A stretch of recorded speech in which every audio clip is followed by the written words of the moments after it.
July 26, 1947. The air in Washington is thick with heat and tension. President Harry S. Truman sits at his desk in the Oval Office, pen in hand, signing a document that will quietly reshape the world. The National Security Act reorganizes the military, creates the National Security Council, and establishes a new civilian agency, the Central Intelligence Agency. No parades, no fanfare, a quiet signature, and yet in that quiet lies power, secrecy, and ambiguity. Myth number 1 says the CIA was born to dominate the globe, to become a shadow empire. The truth is far murkier. In 1947, the agency is fragile, underfunded, and largely unknown, inheriting scraps of its wartime predecessor, the Office of Strategic Services, dissolved in 1945. Truman feared a domestic Gestapo, and for 2 years, American intelligence drifted across departments with little coordination. Reports slipped through cracks. Warnings were ignored. The CIA's early existence is marked by confusion, not omnipotence. Its charter includes a deceptively simple phrase: it may perform other functions and duties related to intelligence affecting national security, as the National Security Council may from time to time direct. 3 words. Other functions and duties become the gateway to covert action. Myth number 2 insists that the CIA always operated without oversight. In reality, it answered to presidents, and later, congressional committees would demand accountability. Oversight grows not out of goodwill, but after scandal and suspicion. By April 1948, Italy teeters on the edge of post-war politics. The Christian Democrats face the Italian Communist Party in national elections. Washington fears a communist victory. Declassified files reveal that the CIA channels funds, crafts propaganda, and quietly nudges newspapers and pamphlets to influence voters. Myth number 5 claims the CIA alone decided Italy's future. In reality, millions of Italians voted freely. Influence is not control. Yet the operation sets a precedent. Democracy can be steered from afar, quietly, efficiently, invisibly. Meanwhile, the Cold War darkens across Europe. Berlin is divided. The Soviets consolidate their grip on Eastern Europe. Whoa. Intelligence analysts, still young and inexperienced, are forced to interpret fragmentary signals. Myth number 8 says the CIA always predicts conflict. In practice, errors are constant. False alarms, misinterpretation, and missed warnings shape the early reputation of the agency. It is a fledgling predator in a world of giants. Then came 1953. August, Tehran. Prime Minister Mohammad Mossadegh has nationalized Iranian oil, enraging Britain and threatening Western access to resources. Operation Ajax begins. CIA operatives collaborate with British intelligence, orchestrating demonstrations, manipulating local media, and turning military officers against Mossadegh. The Shah flees briefly and then returns restored by U.S. planning. Declassified documents confirm American involvement decades later. Myth number 12 claims the CIA invented coups. Regime change predates Langley, but Ajax modernizes it. Covert propaganda, psychological pressure, and local collaboration combined in a way that would be studied for decades. In 1954, Guatemala. President Jacobo Arbenz faces accusations of communist alignment. Operation PB6S unfolds. Radio broadcasts stir unrest. Paramilitary pressure escalates. And Arbenz resigns. Myth number 15 claims the CIA controls Latin America like a chessboard. The truth is more fragile. Local actors, unpredictable crowds, and imperfect intelligence make control partial, tenuous, temporary. By 1955, America's gaze shifts skyward. At a remote Nevada base, later known as Area 51, the CIA tests the U-2 reconnaissance aircraft. Pilots fly above 70,000 feet. Radar cannot reach them. Civilians spot strange lights in the sky. Myth number 20 claims the CIA invented aliens. Declassified records show fear of panic and miscalculation by the Soviets, not extraterrestrials. The mystery of the sky masks the mundane, but it is enough to fuel decades of speculation. April 17, 1961. Cuba, the Bay of Pigs. Cuban exiles trained by the CIA land expecting a popular uprising against Fidel Castro. None comes. Within days, the operation collapses. Kennedy takes responsibility publicly. Allen Dulles resigns. Myth number 25, that the CIA never fails, is shattered on the beaches of Playa Girón, Tehran. The agency learns the first of many lessons about overconfidence, miscalculation, and hubris. October 1962. The Cuban Missile Crisis. U-2 flights reveal Soviet missile installations in Cuba. For 13 days, the world teeters on the brink of nuclear annihilation. Myth number 28 claims the CIA orchestrated the crisis to justify power. In fact, the agency merely gathered information. The decisions, the deadly brinkmanship, come from President Kennedy and his advisors. Intelligence illuminates the shadow. It does not pull the strings entirely. Behind the scenes, MK Ultra grows. Authorized in 1953, the program explores LSD and behavioral manipulation. In 1973, Richard Helms orders much of it destroyed. Surviving documents revealed in the 1975 Church Committee hearings show chaotic experiments, ethical violations, and reckless ambition, but no programmable assassins. Myth number 35 insists otherwise. The mythology grows faster than the truth. Meanwhile, Southeast Asia flares. Vietnam. The Phoenix program, starting in 1968, targets Viet Cong infrastructure. Thousands are detained or killed. Critics call it assassination. Supporters call it counterinsurgency. Myth number 40 claims the CIA designed the Vietnam War. In reality, escalation is a series of presidential decisions, from Kennedy to Johnson, shaped by intelligence but driven by policy, politics, and fear. November 22, 1963. Dallas. Gunshots echo. Kennedy falls. Myth number 30, the CIA orchestrated it, persists. The Warren Commission concludes Lee Harvey Oswald acted alone. The House Select Committee on Assassinations in 1979 suggests probable conspiracy, but does not implicate the CIA directly. Suspicion thrives in the spaces secrecy leaves open. Myth grows where certainty dies. The agency's directors, Allen Dulles, Richard Helms, shape culture and operation.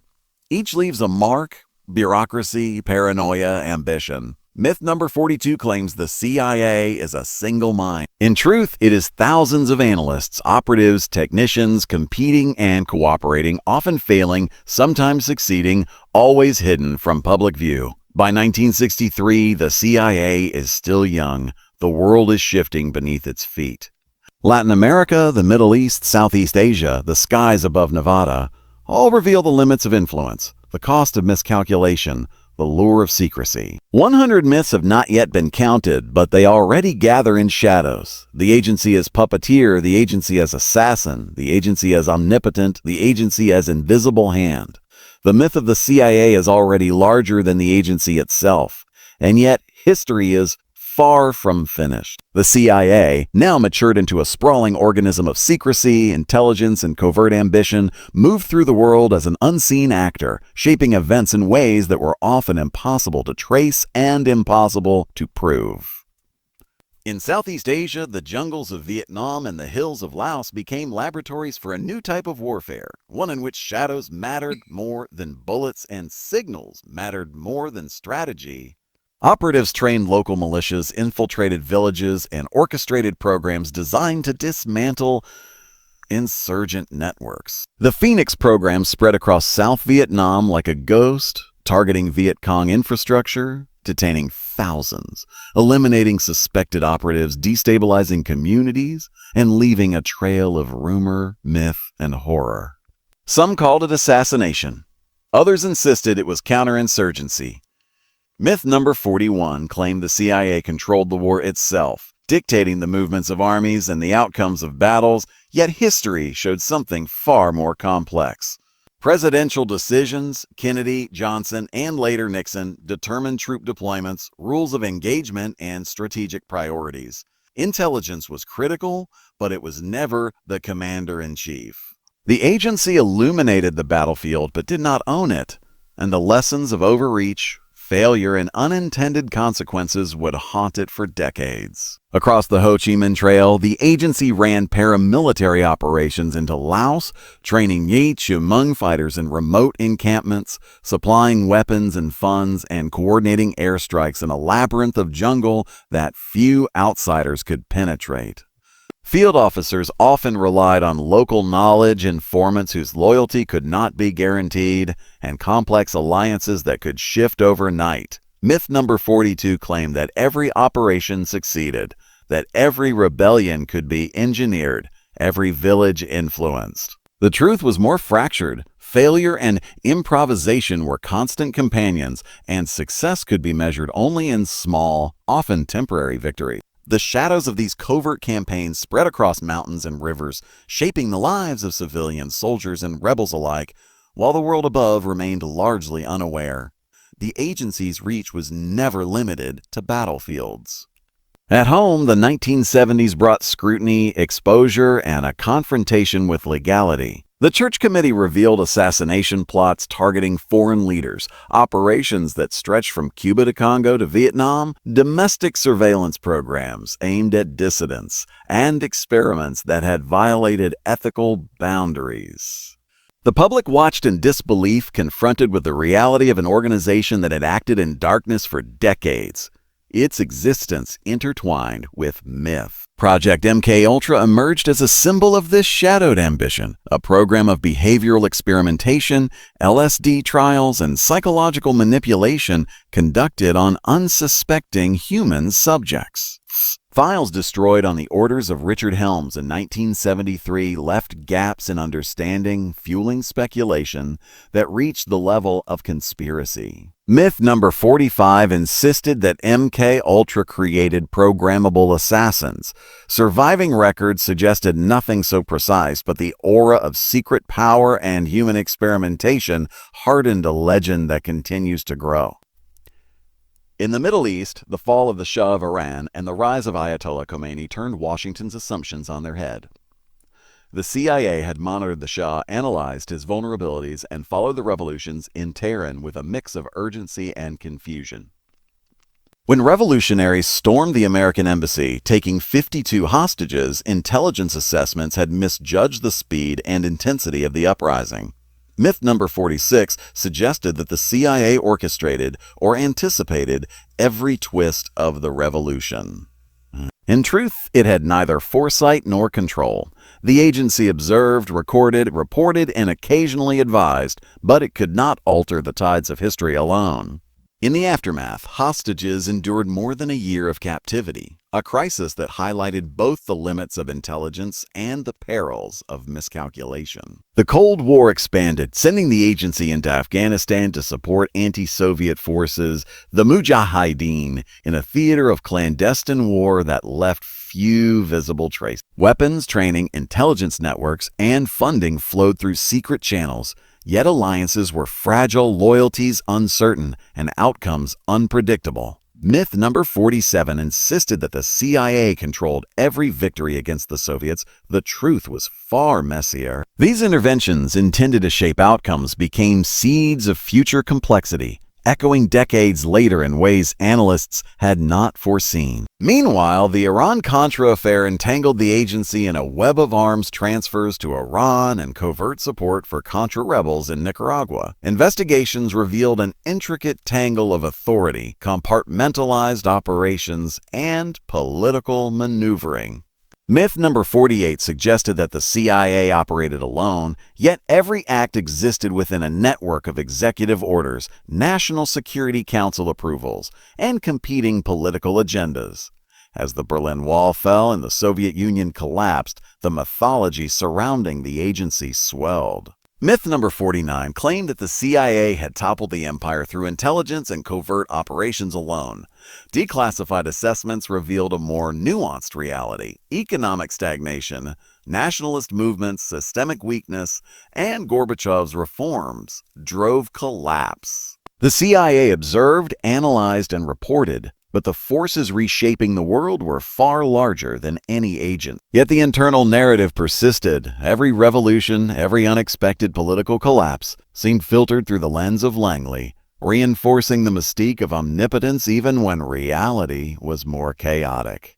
The 1990s brought a new world, digital intelligence, cyber surveillance, and a proliferation of technology that expanded capabilities and blurred boundaries. Satellites could track missiles and troop movements, signal intercepts could monitor distant conversations, and human intelligence remained essential in an increasingly virtual battlefield.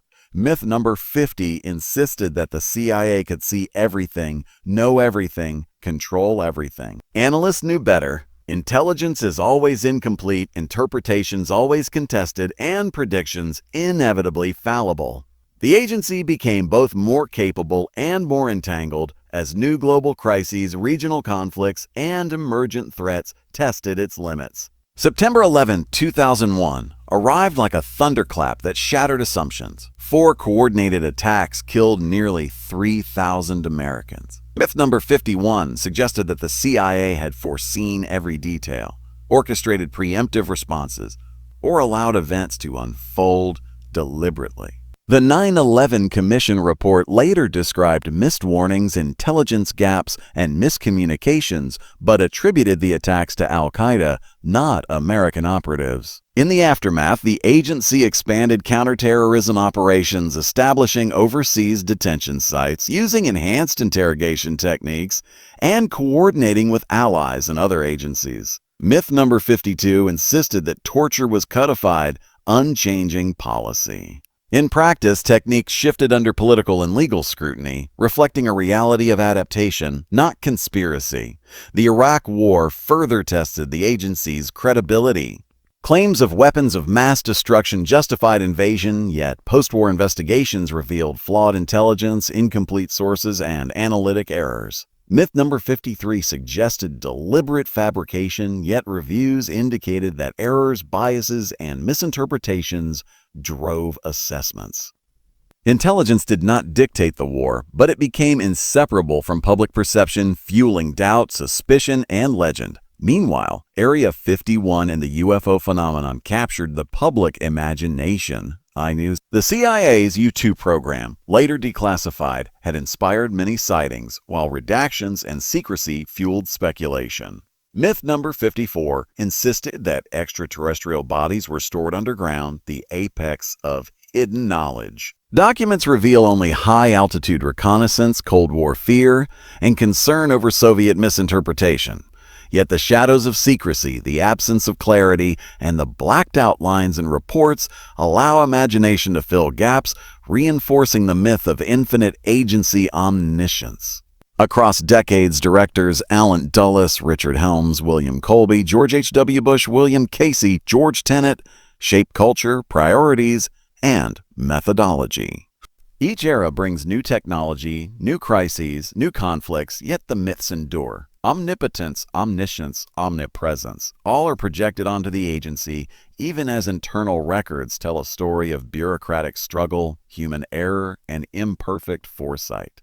Myth number 55 claims the CIA controls the world. Reality demonstrates that it moves through the world like a ghost, present yet incomplete, influential yet constrained. By 2014, the CIA operates in a transformed landscape. Drones surveil and strike across continents. Cyber capabilities challenge adversaries. Intelligence fusion centers analyze terabytes of data, and human operatives continue to risk lives in shadows. New myths have arisen alongside technology, social media control, mass surveillance, secret manipulation of elections. Of each myth, true or exaggerated, reinforces the aura of secrecy, power, and unaccountability. The agency is never what it seems, and the world projects its fears, hopes, and suspicions onto its silhouette. The black bars on documents, the redacted names, the classified files, the destroyed records, all contribute to a narrative that merges fact and fiction, reality and imagination. 100 myths swirl around the CIA. That it can stage revolutions, control economies, invent enemies, manipulate minds, and hide knowledge about alien life. The record shows influence but not totality, action but not absolute control, intelligence but not omniscience. And yet, even with declassified files and public hearings, the agency remains a cipher, a shadow moving through history, half-truths embedded in myth, fact tangled with speculation, its full story still unknown. The agency continues its work in silence. Analysts sift through signals, satellites orbit unseen, informants whisper in distant capitals, and covert operations unfold in places that rarely make headlines. The myths are not accidental. They are the natural consequence of an organization whose purpose is to operate in darkness, whose successes often remain invisible, whose failures can be explosive. And as each new event, each declassified file, each revelation enters public consciousness, the shadows shift, myths evolve, and the story of the CIA grows larger, more mysterious, more compelling. The dates, the names, the operations, the secret files, all converge into a single continuous thread. An agency whose history is inseparable from myth, whose reality is always obscured by secrecy, whose influence is undeniable yet always incomplete. 100 myths, a century of shadows, a lifetime of secrecy. The CIA moves through the world not as a monolith, but as an intricate, elusive, and enduring presence. A ghost in the machinery of history, shaping events, surviving scrutiny, and leaving behind a legacy of questions without answers.